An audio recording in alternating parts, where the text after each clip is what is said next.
I wanted to have a conversation about prospects because last night, while I was mixing the watermelon juice and the orange juice to make a concoction of vitamin C to help me in my sore throat, I stumbled upon the TSN draft segment, the mid-ranking segment with Bob McKenzie on my TV.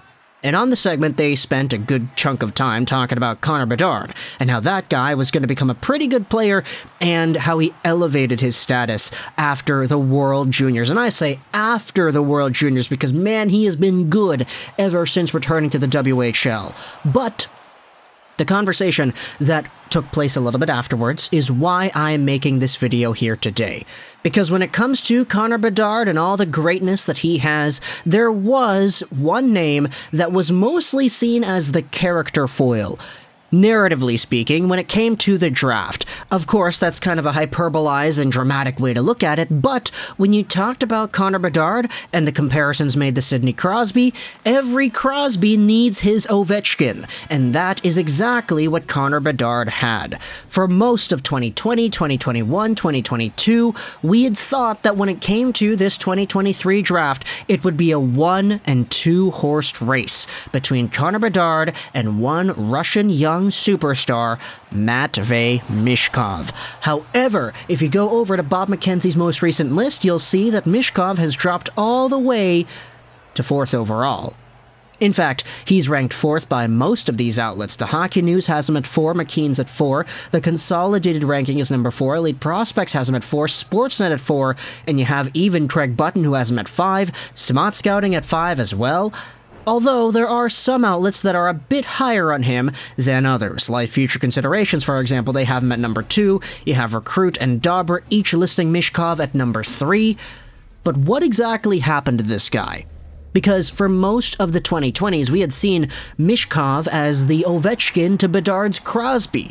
He was the guy to challenge the young Canadian playmaking center with goal scoring straight out of Russia, with all-around offense that explodes at the tip of his stick, and a guy who was able to go out there and produce points like crazy. What happened to Matvei Michkov, and why has he slipped down the rankings? This is the video that I wanted to make today, talking about the curious case of Matvei Michkov.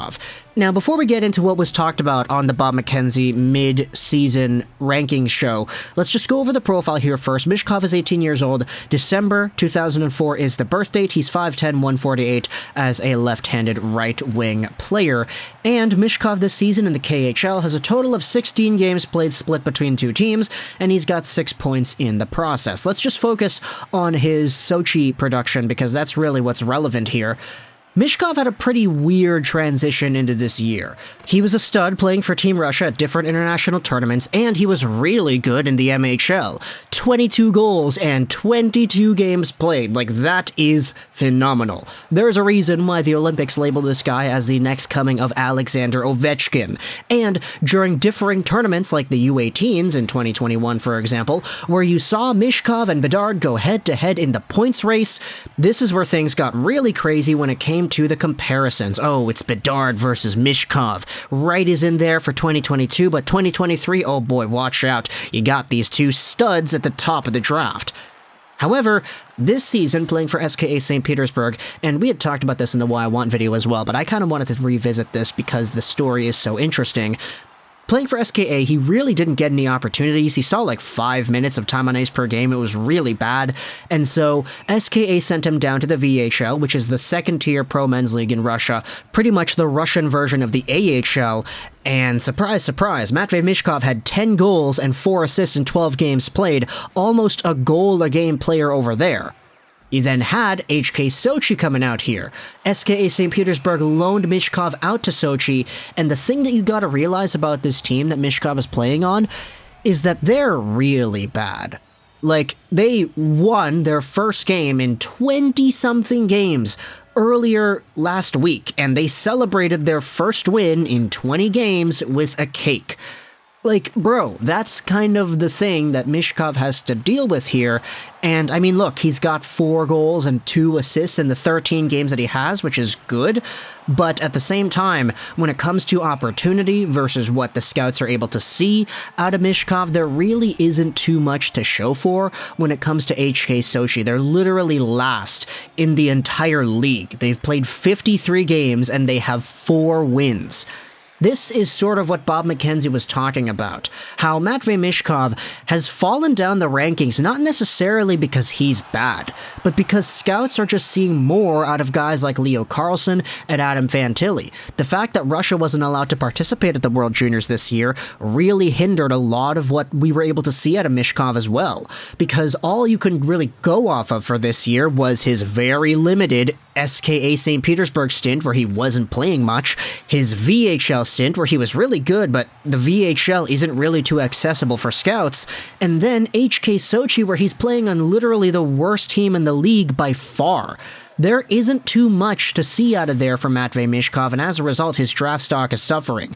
Plus the fact that he has a contract that goes on till 2026 with SKA St. Petersburg. And because there's no guarantee that this guy's going to be able to terminate any part of that deal, he's likely going to stay in Russia until 2026-2027. And at that point, the 2023 draft would have been 3 years in the rearview mirror, and you could very well say, okay, do we want to get a guy who is not going to join our team until 2026, or would we rather get Leo Carlsson, who could be NHL ready next year, or a guy like Adam Fantilli? Might be the same thing. Should Matvei Michkov be punished in terms of the discourse that we have here on social media regarding the scouts and the prospects and everything because Team Russia wasn't allowed to participate at the World Juniors? Because had Michkov been a part of that tournament, I'm not going to say that he would have produced as much as Connor Bedard. Bedard kind of did something that we didn't really think was possible out of anybody.